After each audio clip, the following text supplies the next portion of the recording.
we've made immigration too easy for too many people, far, far, far too many people being allowed to come here and very quickly get British citizenship when really they don't deserve to get it.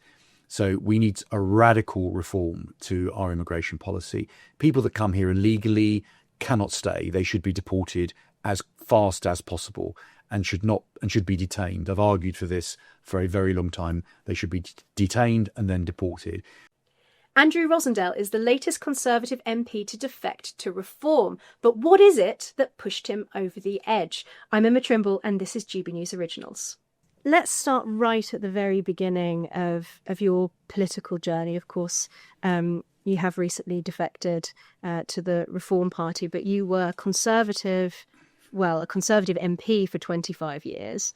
I know you're from the neighbouring constituency to where I grew up, so I've known you for a very long time now, about 10 years. And I think you were elected there, was it in 2001? So you'd have been elected when I was 7. You've really been MP of Romford for my entire life almost, and a member of the Conservative Party from the age of 14. And I know a lot of the older people in our area talk about you going around on your bicycle, nailing up Margaret Thatcher posters to trees. So tell us about your journey into politics. What was it that first motivated you as a 14-year-old to get involved with the Conservative Party? Well, Emma, it's great to be on your show today, and thank you for your friendship over many years. So we first met during the referendum, I think, in Brexit. Hornchurch. It's great to see you. And my very first contact with any politics. Was it really? Goodness me! And look where it's ended up. But I joined the party at 14, but it wasn't because I thought the Conservative Party was necessarily the greatest party. It was about beliefs, and I thought the Conservative Party was the nearest party to what I instinctively thought was right for the country. And I think probably I started thinking about politics before I was 14, and I remember the Silver Jubilee of the Queen in 1997. That actually had a big impact on me because I actually saw the royal family. I went to London for that, and I started to understand the importance of Britain, the monarchy, constitution, and I became very patriotic at a very early age. And I think that led to me realising that my views were conservative in a national sense. I didn't really understand free markets at that age, but I did. Small C rather than big C. Exactly. So I was an instinctive conservative without at that age really linking it to a party. Only when Margaret Thatcher came along, I saw this lady who was leader of the opposition, and when she was leader of the opposition, she sent me an autograph to Andrew from Margaret Thatcher, and I've still got that. I've seen that. I think it's in your constituency office. Well, no, it's actually, you've seen other ones that she sent me since, but I had before she was even Prime Minister. She's a fan. Well, and I used to do a lot of charity things, and she was on LBC with a friend of mine who was quite a famous presenter at the time called Monty Maudlin. You probably never heard of him, but he was a famous London presenter on Thames TV. He was a friend of mine. He had me on his show on LBC, and he had Mrs. Thatcher on his show. And he took Mrs. Thatcher around the East End. He showed her the East End of London in his car when she was leader of the opposition.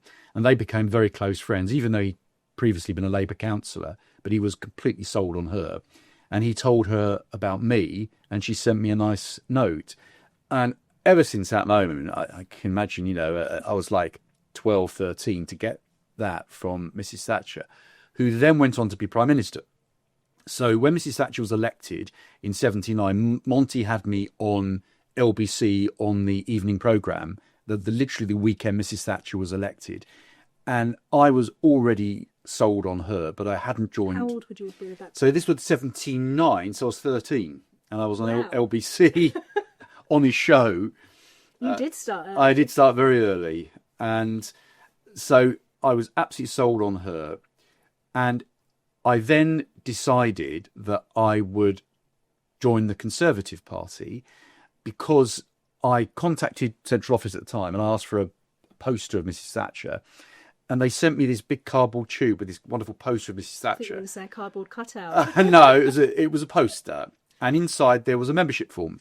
And it had a picture of her on the front as well. Now, So I sent my pound off to a central office, £1, that's all it was. That's very clever marketing from them. It was, and I didn't hear anything for 3 months. And then one night I had a knock on the door at my home in Romford, and this man said, "Is Mr. Rosindell at home?" And I said, "Yeah, my dad's here." Hold on a moment. I said, "Who is it?" He said, "I'm from the Romford Conservatives." And I went in to get my dad, and I thought, hang on, I wonder which Mr. Rosindell. And I said, which Mr. Rosindell are you looking for? And he said, "Andrew." I said, "That's me." Anyway, the rest is history. The next day I was out delivering leaflets in my local area for the Conservative Party, and I did it ever since. So for me, leaving is a wrench, but I've done it for reasons that I believe are right, because the Conservative Party is not what the country needs. We need radical change to rescue Britain, and I believe Nigel's the man to do that. So you mentioned your father. I know you're very much a somewhere person, to use David Goodhart's terminology. There's a reason why you have been elected MP. There must be a reason why you've been elected MP for the last 25 years. You're very much of that place, of that constituency. Were your family and those around you when you were growing up also of the same political persuasion, or were you a sort of anomaly? So my parents were always Conservative, but they were never active in politics. And we didn't really talk about politics at home. I was unusual, because they were wondering why I was so interested in politics and why I was talking about Mrs. Thatcher and all that at such an early age. They were intrigued by that. My brother and sister are quite a lot older than me, and so they're really different generations. My sister's 11 years old, my brother's 15 years older. So they were born in the 50s. I was born in the 60s. So I was very, very much, it's almost like having two parents, really, because when I was growing up, they were much older. And I think their politics are slightly different because it's a different generation. So I was unusual in that sense, but I had instinctive beliefs. Don't ask me where they've come from, but I did. And I used to campaign on things even before I joined the party. And I used to do community and charity things, raising money, anything that was to do with the community and organisation of funds for local groups and things. I set up a little club called the Great Britain Club when I was at school, and I got all my school friends to join it, and we did all sorts of charity things and stuff like that. So it sort of led it on, and that's how I met local councillors, and I met the local MP at the time. I joined the party, and very quickly I realised, politics was for me, and I got involved and became chairman of the Romford Young Conservatives at the age of 16. So that's really how it started. The conservative philosopher Roger Scruton, he talks about how conservative politics are really about affections. So what was it in the first instance that you felt affection towards, the things that you loved, that you wanted to conserve?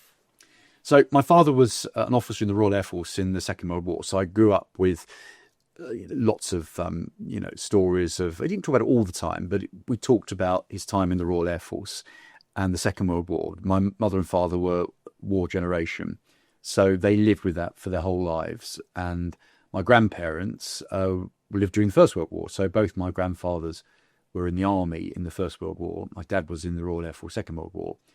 So I lived with that, and that had a big impact on me. And then the Silver Jubilee came along, and it sort of gelled. I understood that I'm inheriting what my father, my grandfathers, and our forebears have fought for and defended and created, this magnificent country, and the traditions and the customs and the patriotism that goes with it. I just felt that was something I believed in and supported, and it's, as I say, it was only later that I then sort of related that to being in the Conservative Party. So loving my country came before loving my party, and I feel the same way. And so that's why, for me, although it's hard, I can leave the Conservative Party if I no longer think the Conservative Party is in a place that it's going to do the best for our country. I think it's done for the time being, and I think reform is where we need to be. And so, although, as I say, it's sad after 45 years of being a Conservative member, but I do believe that this is the time that we all have to think about what's best for our country rather than any political party. It must have been, it must have been a very difficult decision after so many years being committed to the Conservative Party and trying to make that work, to then make this decision. I know it's a decision actually that you made very quickly, because I messaged you on the Saturday and you said quite truthfully that the rumours that you were about to defect weren't accurate. And it really was within less than a 24-hour period that you took that decision. But I imagine it must have had a fairly long tail on it. You must have been, toying with these things, or at least with the sense of discomfort within the Conservative Party for quite a long time. So several points. First of all, I was reform before reform ever existed. So I argued for reform-type policies within my party. They never listened to me, of course, but all those sort of things that Nigel's now talking about, kind of things I've been saying openly for many years. Second thing, I've known Nigel probably longer than most people. I've known him for 25 years. So I first met him in the early 2000s when he was a new MEP for UKIP. He came to visit me at the Houses of Parliament. He'd never been there before. I'm the first person to take him into the House of Commons. And he came with a butcher from Hornchurch. And the butcher from Hornchurch brought this petition about saving the weights and measures, the imperial weights and measures. And they presented me this petition. I showed them the House of Commons, and we had tea in the Pugin room, and I had a photograph with Nigel outside Parliament, but I didn't know him. But we got on, we gelled, because we agreed on pretty much everything. And he was a Margaret Thatcher supporter. He left, I think, because of the Maastricht Treaty and everything, the Conservative Party being so in favour of going further into Europe. But we were clearly on the same political wavelength. So we became friends. We've known each other all those years. So that's another reason why I think going to reform has helped. But really the thing that really tipped it over for me were two things. Robert Jenrick being thrown under a bus, because if Kemi had any sense, she would have had him in and tried to keep him on board. It's not about Robert Jenrick alone. It's about what Robert represented. He represented large swathes of our voters and our members who wanted that style of conservatism. Why do you think she took that decision? I think the people around her would have advised her to get rid of him because, firstly, finding the speech, clearly he had to answer about whether this was it genuine? It might have been a put-up job. So why didn't she have him in and say, Robert, she'd have picked up the phone, Robert, please, we need to meet, and try to resolve it, talk it through. She didn't do that. The chief whip phoned him and just said, you're out of the party. You've lost the whip. You're sacked. That's not a way to handle it. And secondly, I think that Robert was clearly her successor. If things go wrong for her, he was ready to take over and he would have been a fantastic Conservative Party leader. So she's removed her nearest rival. And I think that the people around her who want to keep their jobs, in central office, in the shadow cabinet, whatever it is, to get rid of him, it means that everyone's secure. So the party establishment have effectively got complete control of the party. What the party needs is radical change and reform. And I've argued for a long time that the Conservative Party should be seeing Nigel and Reform as allies rather than enemies, and reaching out and starting to work together and build understandings with the aim of getting rid of this Labour government. But Kemi rejected that. I actually went to see her. Can you believe it? I went to see her at a party conference afterwards, and I said, Kemi, do you ever talk to Nigel? Do you ever speak to him? And she said, no. I said, why don't you? Start building relations, start building a bit of trust. Let's try and align on policy areas, because at the end of the day, we need a government. We may need each other in government, and we need to get rid of this left-wing government, and worse could come, Green, Labour, Liberals, SNP. It's time to put the country first, but she didn't want anything to do with Nigel. Have an insight into why it is that she doesn't want to have those sort of closer relationships?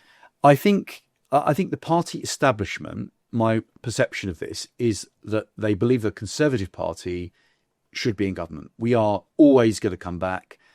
Sometimes we get knocked down as has happened, but we will always come back. And it's just a matter of time. So let's not sell our soul to Nigel Farage, who they seem to detest. Why, I don't know, because, he's more conservative than a lot of people in the Conservative Party. But there's a certain wing of the party that would never want to work with him. One MP said to me last year, said that I would rather see Keir Starmer in power for another another 5 years than I ever would have any dealings with Nigel Farage. And I'm afraid there is a large section of people in the party who are like that, who are really more Lib Dem. They'd rather be with the Lib Dems than they would be with Reform. And I think most of our voters and most of our members are of the opposite view. But I'm afraid the parliamentary party is not. There might be, 30, 40% that probably would go with Reform, but there's a huge amount that wouldn't. So I think the parliamentary party is very divided. But now people like me and Robert going, and Danny, the parliamentary party is now shifted into the centre again, unfortunately for the Conservative Party, because that's not where it is. Yeah, I mean, you must take a pretty dim view of Kemi's record as leader of the Conservatives because you've decided to move to Reform. But what do you think should have been done? Obviously, there are Conservatives who do believe that there is a chance that they could form another government. They, as Jenrick said in his speech, that there are many that don't believe that Britain is broken, that don't take full responsibility for the consequences of successive Conservative governments. What do you think should have been done differently? Do you think there was a chance, actually, that if things had been done differently, then the Conservatives could have put themselves in a better position and perhaps maybe you wouldn't have defected to Reform? Well, I think the Jenrick approach was the right one. And Kemi did become leader, but she should have completely adopted lock, stock and barrel Jenrick's approach. And she should have brought Robert in much closer. She should have really... Should he have been her shadow chancellor? Well, that or deputy leader. But what she should have done is Robert, I think, won the leadership election morally. And in terms of energising the party, she won it technically. She got more votes. But I think the country was not... the party was not that inspired by Kemi. It just seemed like best vote for her. And that was the party establishment line. But Robert had the energy, had the policy ideas on ECHR and so many things. She should have brought him in on day one and said, right, let's start the party afresh, rebrand the entire party, get rid of a lot of these people that were ministers in the previous governments who created the mess that we got into, bring forward a lot of new people and go for radical new Conservative policy agenda quickly. I understand you need to fine-tune the details and you can't just announce policy on the hoof without thinking it through, but there's some fundamental principles that we could have announced much quicker. On ECHR, clearly it's a matter of sovereignty and quite rightly, we've adopted the right policy. But how long has it taken to get to that policy? 10 years ago, it was in our manifesto to repeal the Human Rights Act. In 2015, we never did it. So we are too slow, we are too technocratic, too cautious, and she should have thrown all that out and worked with Robert. And I think then we could have rescued the party. But it all became too late, and it has become too late, and it's crumbled at local level. And I think in constituencies like mine, core Conservative voters have now gone to Reform. And I think that's happened across the country. And I think now the only hope for Britain is Nigel Farage and the Reform UK party. Now, you obviously were a bit of a square peg in a round hole being on the right of the Conservatives when they were, is it Margaret Thatcher's term to say that they were so wet in comparison to your more patriotic, full-throated conservatism? But Anna Firth, when she was on Alex Armstrong's programme, expressed her shock that you would join a party that she perceives as being so un-Thatcherite, and was surprised that you, as such an admirer of Margaret Thatcher, would move over to Reform. But there are some other policies that Reform have floated at various points, things like reforming the House of Lords, proportional representation, that are not aligned really with traditional Conservative policies. If anything, they're sort of a more maybe Blairite, rationalist bent, and some other policies to do with nationalisation and that kind of thing that maybe don't quite fit with the small c Conservative view. What do you think of Anna Firth being shocked by your decision? I think Anna Firth was shocked because she was also one of the people texting me over the weekend when this news came out about this tweet that I was about to go to Reform, and you text me, and a lot of people did. And this tweet that was put out by somebody, it was completely false. It wasn't going to happen on Saturday. I had no inkling. I was out campaigning with my Conservative candidates in my local ward, so it wasn't going to happen. But I think Anna has tried to, she has spoken to me a few times about this. So I think she was surprised. But let's get to the core point here. It's a new party, and clearly a new party needs to adopt coherent, logical policies that are affordable and can be implemented. What we don't want is do what Keir Starmer's done, is get into power, and then everything goes wrong because we don't have a plan. So Nigel wants serious policies. That's why he's put Danny Kruger in charge, and I think Zia Youssef are in charge of looking at policy areas and implementation once the reform government takes office. Now, you talked about some of the policies that perhaps I wouldn't agree with in reform. Yes, there was a policy of proportional representation. I've not heard that being mentioned for a long time, and I'm not sure that reforming the House of Lords is necessarily. Well, I think the House of Lords does need some kind of reform, but I don't want an elected House of Lords. Absolutely not, because it would be pointless. You have an elected House of Commons. A House of Lords should be a house of experts, people of knowledge, and the great and the good, people of expert knowledge that we don't have in the Commons as a revising chamber. But there should be some reform of it, because clearly. But I like the concept of a House of Lords. I don't want an American system whereby we elect a Senate. I don't want two houses competing with each other. But the trouble is with the House of Lords, it has been packed out with sort of establishment people. So it does need some kind of reform. But I think radical change to the House of Lords at this stage is something we would have to avoid, but look at sensible change. And clearly, there's going to be a lot of reform Lords put into the upper house, because completely wrong. There's not one single UKIP, not one single Brexit party, and not one single reform member of the House of Lords, except those who defected. Why do you think Keir Starmer hasn't allowed reform to have? Because he's frightened. He's frightened.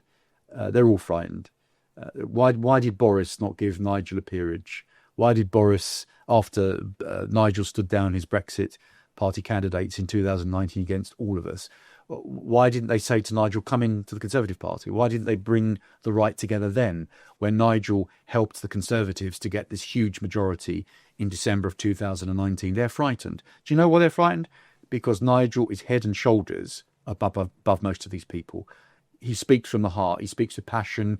He believes in what he's saying. He's inspirational. And I think the Conservative Party is frightened to have allowed him ever to come back into the party. He was in the party under Mrs. Thatcher. So I think they've been afraid of him. But what about the economics? So you mentioned that one of the things that you and Nigel Farage sort of bonded over earlier was that you were both Thatcherites. But some of the policies of reform to do with nationalisation are very much not in that camp. So there are issues that need to be reviewed and looked at as we develop policies in advance of the election. So I am a Thatcherite. I believe in free markets. I believe in small state, low taxes. I believe that as much as possible, not everything should be in the private sector. There are things that state has a role in certain areas. There are obviously privatizations are taking place that have not been as successful as we would all like. And sometimes you have to be pragmatic, and sometimes the government has to step in. We're talking about steel, we're talking about water, where there are big issues going on at the moment. Do I want them to be owned by the state? No. But sometimes the government does have to rescue things when they go wrong. But the principle always should be these should be in the private sector, but they should be properly regulated. And I think where it's gone wrong is these regulators have all been, they've not been within government, they've been sort of arm's length, and they got out of control. They haven't worked. And I think these things need to be got rid of, and ministers need to be back in charge again. But do I believe these things should be in the private sector? Of course I do. What Margaret Thatcher did in privatising all these failing industries was absolutely right. And I believe that reform will get back to that. But I also believe Margaret Thatcher was pragmatic when she had to be. There were times when she needed to be pragmatic in the national interest. And I think any prime minister has to be, you can't be ideological. And I remember her saying, it's not about ideology. It's about believing in freedom. And that's what I stand for. A love of freedom, but let's not become so ideological. We don't do things that are necessary and sensible because, the little blue book tells us that's not within, we are not that socialist mentality. So there are times when being pragmatic is necessary if it's in the national interest. What do you think of these accusations that reform is really just Tory 2.0, that it's got an open border policy to Conservatives defecting, and that it runs the risk of taking on too many former Conservative MPs or too many defecting Conservative MPs, and that maybe poses a threat to the trust that the British public would have in reform, because really the problem with the Conservative Party is that the trust is being broken? So I think that there are obviously a lot of people who used to be in the Conservative Party who have now joined Reform. And that's good. But Reform is a new party. It shouldn't try to be a new Conservative Party.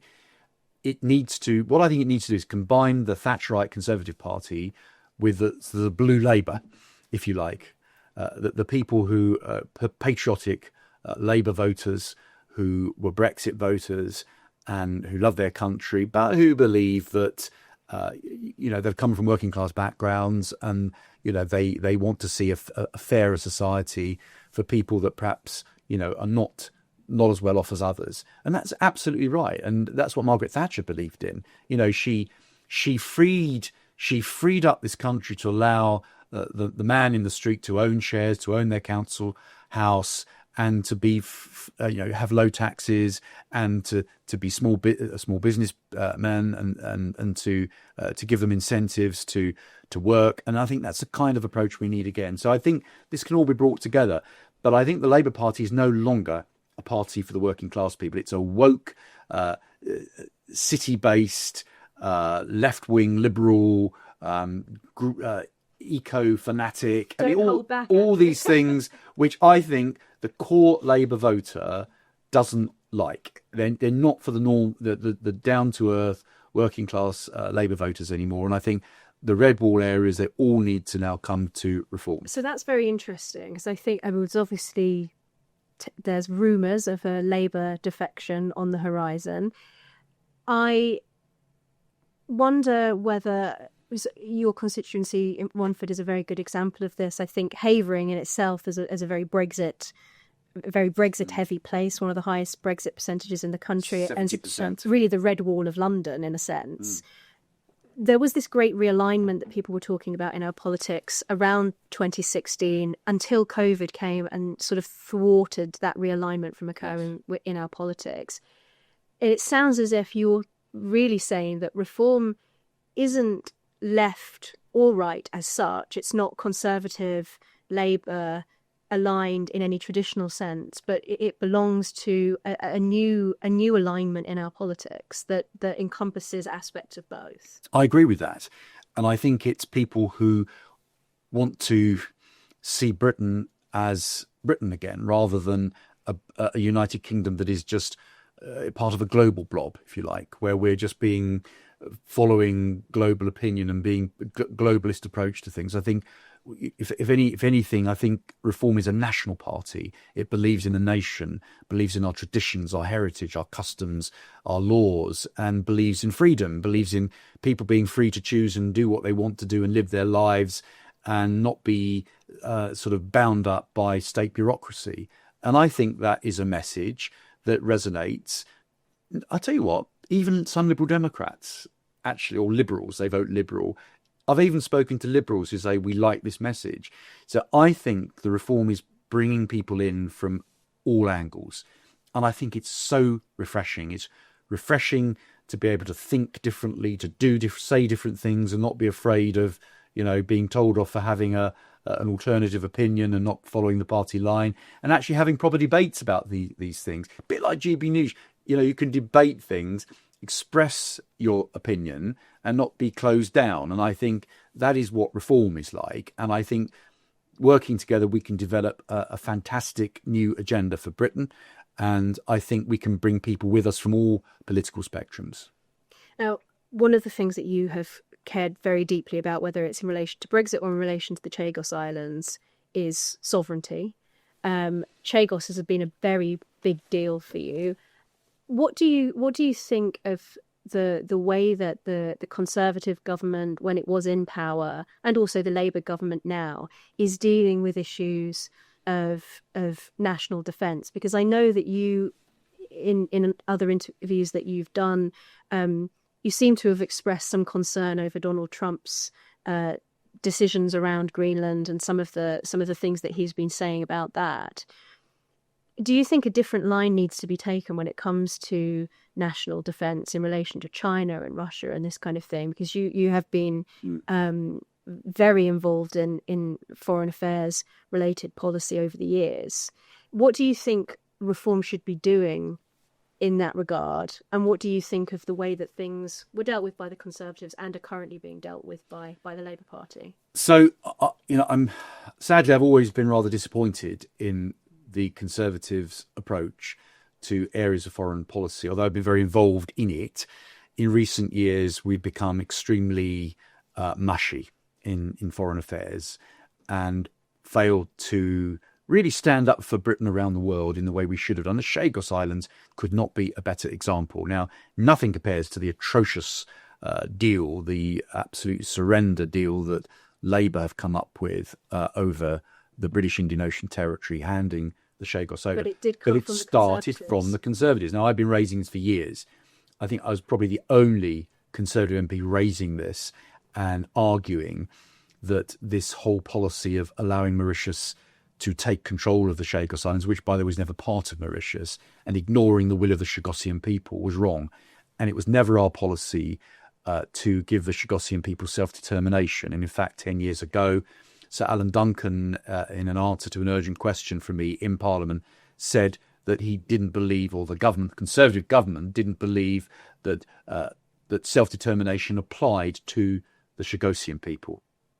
But the Falkland Islanders have it, and Gibraltar have it, and all overseas territories have the right of self-determination. Why do you think they took that view? Because the Foreign Office always wanted to give it back to Mauritius. That was always their policy. But why? You tell me. I was never made a minister in the Foreign Office to get to grips with it. But I know some ministers I spoke to over the years said that they raised it, and there's an establishment view in the FCO that when the military base is no longer needed, the whole of the islands would go back to Mauritius. That was the stated policy of all governments since the late 60s. And I said, well, why? Let's repudiate that. Let's say no. Let's ensure that those... Because I've been to the Chagos Islands. I've been to the outer islands, 160 miles away from Diego Garcia. So no security threat if the Chagosians went back to their homeland and lived there again. But every government rejected this. It would have cost a fraction of what we're now paying to hand them over to Mauritius, or what Labour's trying to do. So this whole policy was a mistake. It was never repudiated by the last government. In fact, it was pushed, except David Cameron, to his credit. He did stop the negotiations, and quite rightly so. But what he didn't do is kill it. And we should have killed this. We should have allowed the Chagosians to go home. And we should have made it clear that the British Indian Ocean Territory, like Gibraltar, like the Falklands, like all of the others, is British, and it's never going to be given away. And if we'd done that, and the Chagosians would have voted in any kind of referendum to stay British, that would have answered any international concerns about decolonisation. But we failed to do it, even though I called for it. Even took delegations to meet ministers. And I remember taking a big delegation to the Foreign Office when William Hague became Foreign Secretary to plead with him to adopt a new approach to dealing with Chagos Islands, but the Conservatives failed to do it. Of course, the other issue of sovereignty, the big issue of sovereignty, has been Brexit. How do you feel about how that's gone in the last 10 years, which is quite shocking to think that it's been a decade since we voted to leave the EU? How do you feel about the way that has been executed, the fact that we saw so many illegal migrants coming here during the Conservative years, particularly during the sort of Boris wave, and then the total inability to deport those people because we're still within the ECHR? How do you feel about the way that has gone? Do you think actually we haven't achieved the sovereignty that I know you were campaigning for because we're still in the ECHR? It's been bungled because the Conservative Party has never been united over the issue. So David Cameron never intended for us to leave the European Union, I can assure you. I think he thought there'd be another Lib Dem Conservative coalition after 2015, and the Lib Dems would effectively, cancel any plans for a referendum. But when we won that small majority in 2015, he had to proceed. He had to go ahead and have the referendum. He couldn't renege on it. He then came back with this deal, which was no deal. Said, look, this is a great new deal with Europe. And frankly, it was crumbs off the table. It was absolutely not the fundamental and far-reaching renegotiation that he'd promised to do. Had the referendum, lost the referendum, he walked away. Instead of actually leaving the European Union quickly, which is what we should have done, we should have left within a year. And frankly, I'd have rather left with no deal. But I think we allowed the EU to come up with this plan to delay it, tie us up in knots, and that's what they achieved. Do you think Brexit has been betrayed? I think Brexit hasn't been betrayed yet, but this government's trying to do so. But we haven't seized the opportunities that Brexit gave us. And I think the reason why so many people in Britain today think, well, why did we do it? Has it been a success? It doesn't look like it has been a success. That's because of the failure of the government, and civil servants have played a part in blocking this, actually seizing all the opportunities. We should have gone immediately. If you've made the decision, go for it. Use the opportunities, actually make the most of the opportunities that Brexit gave us. But Conservative Party didn't do it.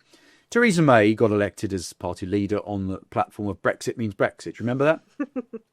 And then breakfast means breakfast, or whatever it was. And then she came up with a deal, which I voted against on all three occasions. I was one of the Spartans. The deal which effectively meant we were half in, half out. And she was actually negotiating with Jeremy Corbyn at the time, and he was playing a double game as well, I think. The whole thing was duplicitous. We should have left within a very short period of time and played hardball with the European Union on day one, and they would have had to have agreed a sensible arrangement for trading cooperation. That's what we should have done. We let it string out too long. We looked weak. We looked pathetic. In the end, thanks to Nigel, who withdrew his candidates, Boris got this big majority. We got out of the European Union, but we betrayed Northern Ireland. Northern Ireland should never have been left behind. And that's one of the unfinished pieces of business that I hope Nigel as Prime Minister will deal with. And what about the ECHR? I think I'm right in thinking you would like to straightforwardly leave the ECHR. Emma, we were supposed to leave or get out of the Human Rights Act in 2015. Do you remember that manifesto pledge? Repeal the Human Rights Act? What would you say to those people who'd say, well, if we get rid of that, then we'll be in danger of having our rights violated? Oh, what nonsense. I mean, our rights and freedoms and liberties are entrenched in our laws, our conventions and our customs for hundreds and hundreds of years, right from the start of the Magna Carta onwards. And I think there are plenty of good countries around the world like Australia and New Zealand that don't come under the ECHR. Their human rights are pretty good. Britain doesn't need a foreign court dictating to us, making decisions actually not in our national interests. We can make our own decisions without the interference of Strasbourg. The problem is a lot of people don't see the difference or couldn't understand the difference between the ECHR and the EU. They are two separate bodies. The Council of Europe, the European Union, two different organisations. The European Convention on Human Rights is a separate thing. So we have to leave that separately. But we should have done this years ago, sort of thing we should have done in our 14 years of Conservative government where we weren't very conservative.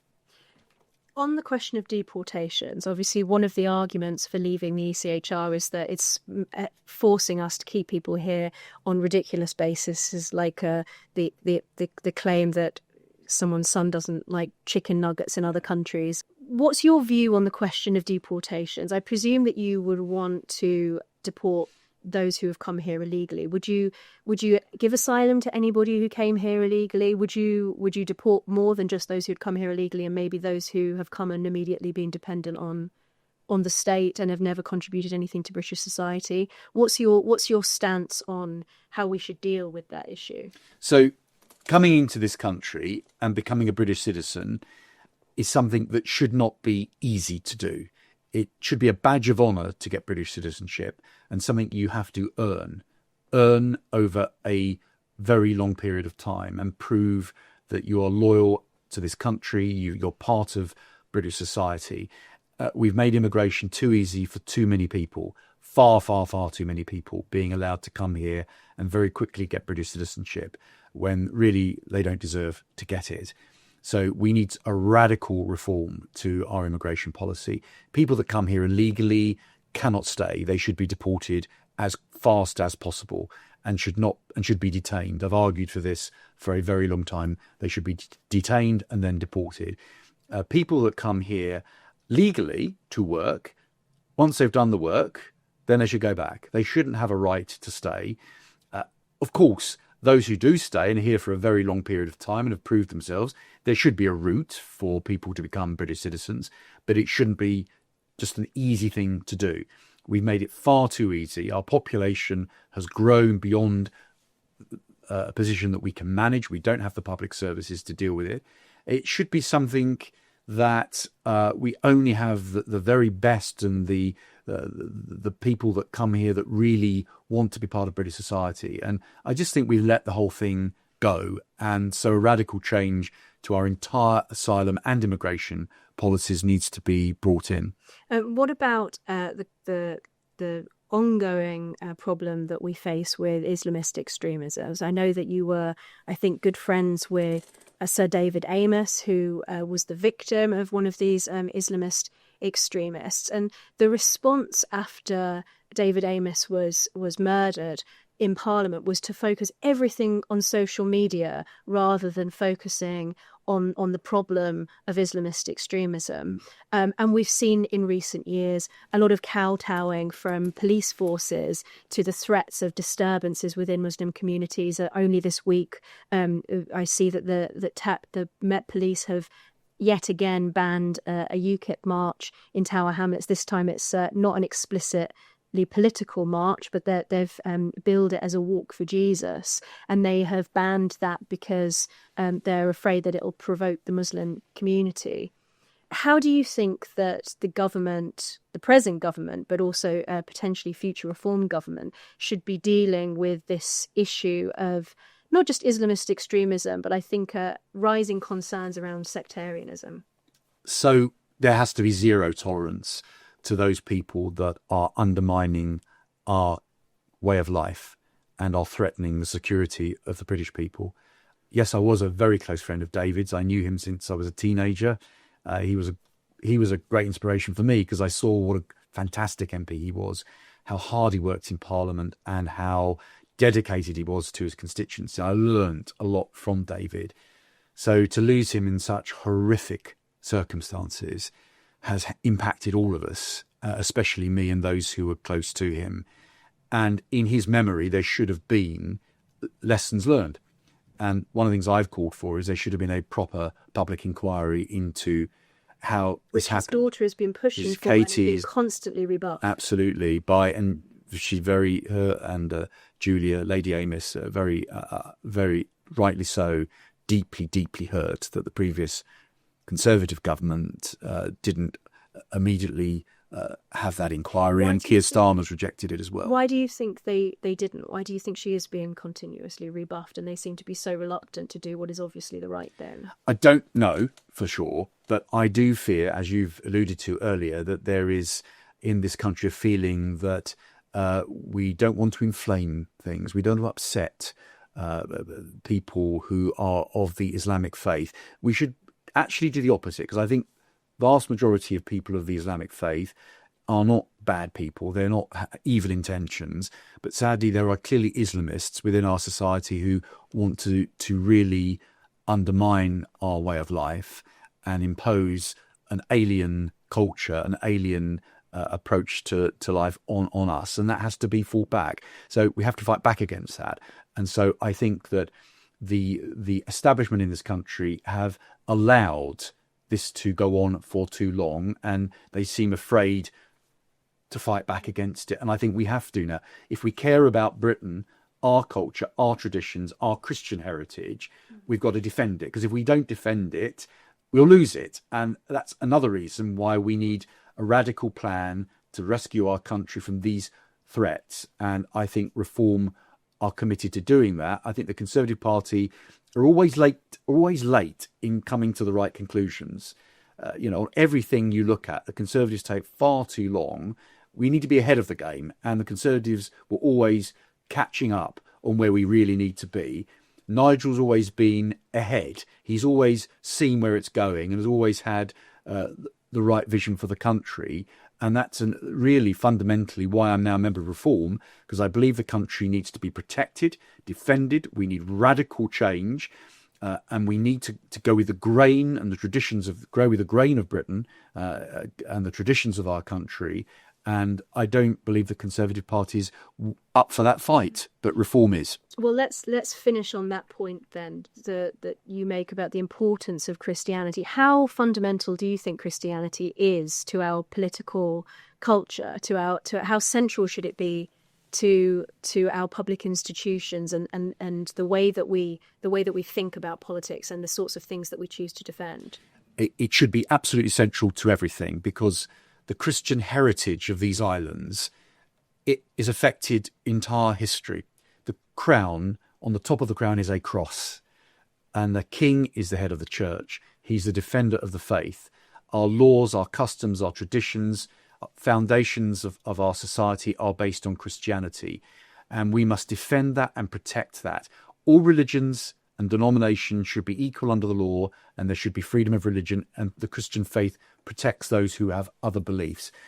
But we must uphold those traditions, because if we don't, and if we lose them, we become a country that stands for nothing and loses its entire heritage. And I think that if there's one thing that Reform has to do, and that is protect the heritage of this country, and that is why I think Nigel Farage is the man to be our next Prime Minister. Andrew Rosindell, thank you so much for joining me. Thank you.